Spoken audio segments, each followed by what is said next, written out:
Sa loob ng mga dekada, nalampasan ng pamunuan ng komunista sa Cuba ang pressure ng Amerika sa kabila ng parusa, pag-iisa at tulong ng Rusya at Sina. Ngayon, lalo pang pinatindi ng Administrasyong Trump ang sitwasyon. Inakusahan ng korte sa US si dating leader ng Cuba, Raul Castro, ng pagpatay dahil sa pagpapabagsak ng dalawang sibilyang eroplano ng grupong Cuban-American na disidente noong 1996.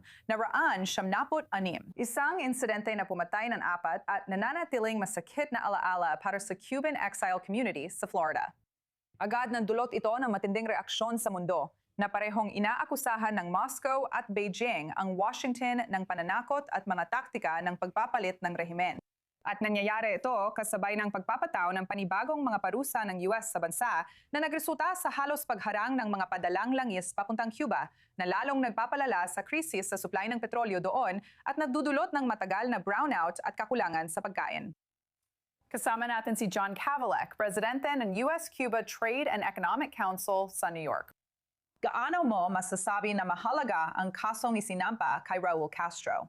Sa tingin mo ba simboliko lang ito o pwede talagang magdulot ng mas agresibong aksyon ng US laban sa Cuba? Ano sa palagay mo ang posibleng mangyari?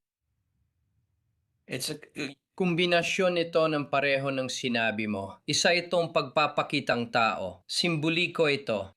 Si Raul Castro ay hindi kailanman mapupunta sa selda sa US. Hindi siya kailanman ipaparada sa publiko bilang akusado.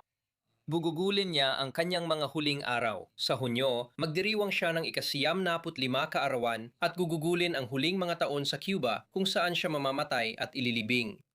Pero sa simbolikong paraan, masasabi ni Pangulong Trump na nangyari ito noong 1996 sa ilalim ni Bill Clinton, isang demokratiko. Pagkatapos ay napatuloy ito na walang nangyari sa panahon ni George Bush, isang republikano, pagkatapos kay Obama, isang demokratiko, pagkatapos kay Biden, isang demokratiko, at ngayon kay Trump. Si Pangulong Trump ay nakatutok sa buong unang at pangalawang termino, laging gumagawa ng mga bagay na hindi ginawa o binabawi ang mga ginawa ng nauna sa kanya. O sa kaso niya, mahina sila, tangga sila, bobo sila, at may gagawin siya. Kaya ang pagpapakitang gilas, ang simbolismo, lalo na para sa mga tao sa South Florida ay napakahalaga. Sa pangalawang bahagi ng tanong mo, kung magdudulot ba ito ng mas mabibigat na sanksyon o aksyon mula sa administrasyon, ang sagot ay oo. Naniniwala ba ako na susubukan ng Estados Unidos na kunin si Raul Castro gamit ang militar, tulad ng ginawa nila kay Nicolas Maduro noong Enero? Hindi. Pero ito ay simbolismo, ito ay para sa itsura lamang. Nakakatawa, anong nagpapasiguro sa'yo dyan? Malinaw naman na walang inaasahan na kukunin si Maduro ng mga puwersa ng Amerika. Ano ang kaibahan ni Raul Castro sa puntong ito? Isa sa mga dahilan ay si Nicolas Maduro, ang kasalukuyang presidente ng Venezuela. At muli, nakatuon noon si Pangulong Trump sa kung paano ito titingnan ng tao. Si Nicolas Maduro ang Venezuela. Ang Venezuela ay si Nicolas Maduro. Malaki siya, dominante ang pisikal na presensya niya. Nagsusuot siya ng kakaibang mga kasuotan. At para siyang karakter sa comics, pero siya namumuno sa Venezuela. Kaya ginugol ng presidente ang ilang buwan sa pagbuo ng armada sa baybayin ng Venezuela. Pumasok, tinakip siya, at ngayon ay nasa holding center na siya sa New York. Si Raul Castro ay hindi kasalukuyang pinuno ng estado. Nagretiro siya noong 2008, pasensya na, noong 2016 pala. Dati siyang ministro ng depensa pero nagretiro na siya. Ngayon, sabi ng mga tao, hindi mahalaga kung nagretiro na siya dahil siya pa rin ang namumuno at may kontrol sa bansa. Ang pamilya niya pa rin ang may hawak dito. Pero ang totoo, mahirap hulihin ang isang 75 taong gulang na lalaki na hindi naman pinuno ng estado o ng gobyerno dahil lang sa isang bagay na nangyari. 30 taon na ang nakalipas, malaking gastos at resources ang kailangan. At ang tanong, sa Venezuela, sinabi ni Pangulong Trump, kukunin natin ang langis. Tema. Sa Cuba, parang pampulitikang pagkalugi lang yan. Kukunin mo ang utang. Kaya tingin ko, bahagi yan ng pagsusuri ng sitwasyon.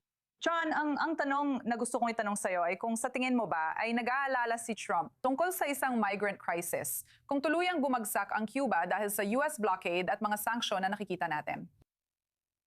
Hindi talaga. At ang dahilan ay tinitingnan ng presidenteng ito ang imigrasyon bilang isang sandata. At handa siyang gamitin ang kahit ano at lahat ng nasa arsenal ng militar ng US. Ibig sabihin, pati ang US Navy at US Coast Guard. Kaya kung ang gobyerno ng Cuba ay sadyang gagawa ng hakbang o bilang resulta ng kasalukuyang mga pulisya ng gobyerno ng Cuba at ng mga karagdagang parusa ni President Trump, kumuling mangyari ang tulad ng Mariel Boatlift noong 1972 o Serpa Crisis sa panahon ni Bush, na ang panggulong ito ay magpapadala ng Navy at Coast Guard sa Florida Straits at ibabalik nila silang lahat. Hindi magagamit iyon ng gobyerno ng Cuba bilang kasangkapan at para kay Pangulong Trump parang kryptonite iyon. Alam mo, sabi niya, parang subukan mo lang ang dating. Sige, subukan mo. Ipapakita ko lahat ng live footage kung paano namin pinapabalik ang mga tao kahit saan pa sila galing. Kung hindi sila legal dito, hindi sila makakapasok anuman ang mangyari. Kaya hindi ito magagamit ng gobyerno ng Cuba bilang sandata.